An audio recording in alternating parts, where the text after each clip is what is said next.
आपको अगर बेलपत्र की जरूरत है, आप बेलपत्र लिए और बेलपत्र की आपको जरूरत है, आप डाली में से बेलपत्र तोड़ो ना, डाली क्यों तोड़ना,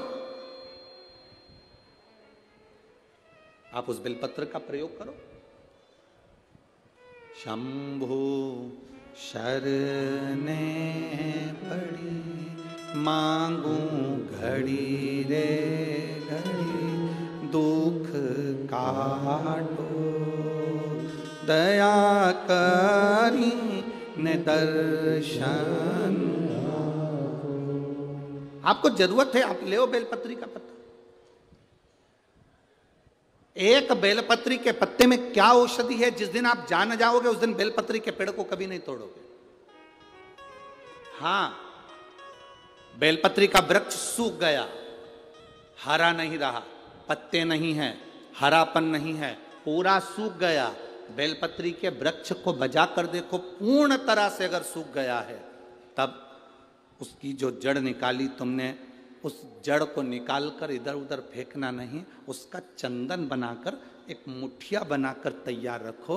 और जब तुम्हारे जीवन में तुम्हें लगे कि हरे वृक्ष को नहीं काटना, हरे वृक्ष को बेकार नहीं करना, जो बेलपत्री का वृक्ष सूख गया हो, जो पत्ती नहीं आ रही, फल नहीं आ रहा है, पूरा सूख गया, उसको तुमने बजाकर देख लिया कि बेलपत्री का वृक्ष पूर्ण तरह से सूख चुका है, ये किसी काम का नहीं रहे, थोड़े समय के बाद लोग इसे काट लेंगे, उसमें पत्ती नहीं आती, फल नहीं आता, पूरा सूख गया है, उसमें ना पत्ती है ना फल है, अड़भंगा है, बिल्कुल खाली।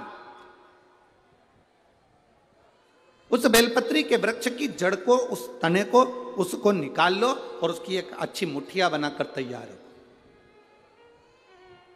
उस मुठिया को तुम्हारा मन पड़े, जिस दिन तुम्हारे पास में चंदन घिसने का सिलबट्टा हो, उस पर घिसकर उस चंदन को एकत्रित कर कर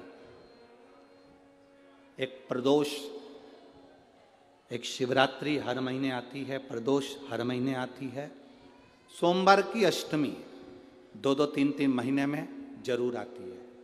अगर आपने प्रदोष के दिन शंकर भगवान को बेलपत्री का चंदन लगाया है, शिवरात्रि के दिन आपने बेलपत्री का चंदन लगाया है, और यदि सोमवार की अष्टमी के दिन बेलपत्री का चंदन लगाया है, इन तीनों डब्बी को आप अलग अलग कर लीजिए।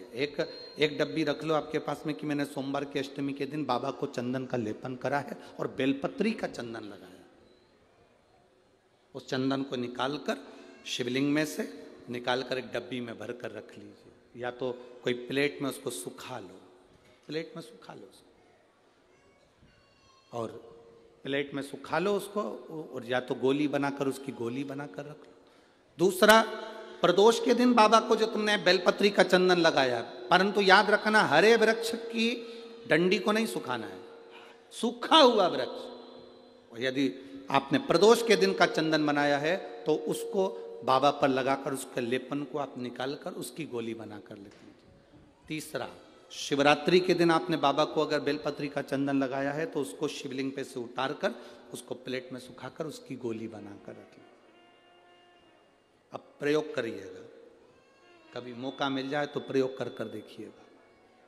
शरीर में कहीं पर भी गांठ पड़ गई हो और डॉक्टर कह रहा है कि इसका ऑपरेशन जरूरी है, तो प्रदोष के दिन जो आपने बाबा के ऊपर बेलपत्री की जड़ का जो चंदन का लेपन करा है और उसकी जो गोली बनाई है, उसको 15 दिन तक रोज एक गोली पानी से निगलना प्रारंभ करो। कुंदकेश्वर महादेव का नाम लेकर उस गोली को खाना प्रारंभ करिए। आपको 15 दिन के बाद डॉक्टर से जांच कराने के लिए जाइए, गठान धीरे धीरे गलना प्रारंभ हो गई हो, गांठ धीरे धीरे गल रही हो, उसका फल मिलता है। प्रदोष वाली बेलपत्र का चंदन का जो गोली तुमने बनाई उसका फल तुम्हें मिलेगा। अब सोमवार की अष्टमी के दिन का जो चंदन है, बाबा को जो तुमने बेलपत्री का चंदन का जो लेपन करा है, देखिए डॉक्टर हनुमान जी के यहाँ पर ये कथा चल रही है। करने वाला डॉक्टर हनुमान जी हैं, कराने वाले डॉक्टर हनुमान जी हैं, और सुनने वाले डॉक्टर हनुमान जी हैं, और बोलने वाले भी डॉक्टर हनुमान जी हैं। कर लिया वो आपके ऊपर। दूसरे नंबर पर है सोमवार की अष्टमी के दिन का चंदन, जो आपने बेलपत्री के जड़ को घिसा है। फिर कहूंगा, इस बात को विशेष बार बार कह रहा हूं कि हरे पेड़ को मत काट लेना, हरे पेड़ को नहीं, जो पेड़ पूरी तरह से सूख गया, ना पत्ती ना फल, उसको बजा कर देख लो कि ये पेड़ पूरा सूख चुका है, तब उस पेड़ की जड़, जो जिसको लोग काट कर ले जाने वाले हैं, बाहर फेंकने वाले, उसकी जड़। दूसरे नंबर पर है सोमवार की अष्टमी के दिन आपने जो बाबा को लेपन करा है, बेलपत्री की जड़ का चंदन बनाकर लेपन करा है, उसकी जो गोली है, अगर बच्चा 8 साल का हो गया, 9 साल का हो गया, 10 साल का हो गया और वो गंदगी कर रहा है, बिस्तर पर गंदगी कर रहा है, सुसु कर रहा है, या अचानक उसको भय हो जाता है या किसी ना किसी तरह से उसको रोग ग्रसित हो जाता है, उस बच्चे को भी आप वो छोटी सी गोली हफ्ते में केवल एक बार, जो सोमवार की अष्टमी के दिन जो आपने चंदन का लेपन करा है, हफ्ते में एक बार उस गोली को बच्चे को पीस कर पानी के साथ देना प्रारंभ करो। आपको धीरे धीरे उस बच्चे में आनंद की अनुभूति हो जाएगी, गंदगी नहीं कर सकता। अब तीसरे नंबर पर है शिवरात्रि के दिन जो हमने बाबा को बेलपत्री के चंदन का लेपन करा। शिवरात्रि के दिन,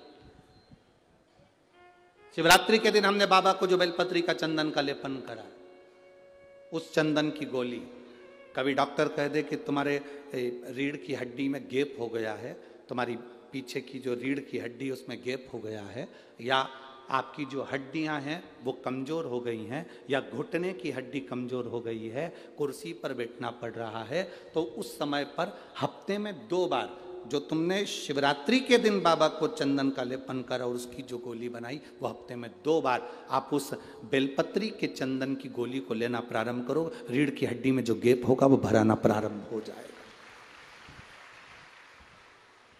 शिव तत्व है। हमने गोली का क्यों बोला? हम बोल देते कि चंदन को तुम बस ऐसे ही चाट लो, पर गोली इसलिए कि वो सूख जाएगी तो वो आपके काम में आराम से आ सकती, सूख नहीं। चंदन का ले, तो चंदन का सुख है। महाराज बोल बम का नारा है,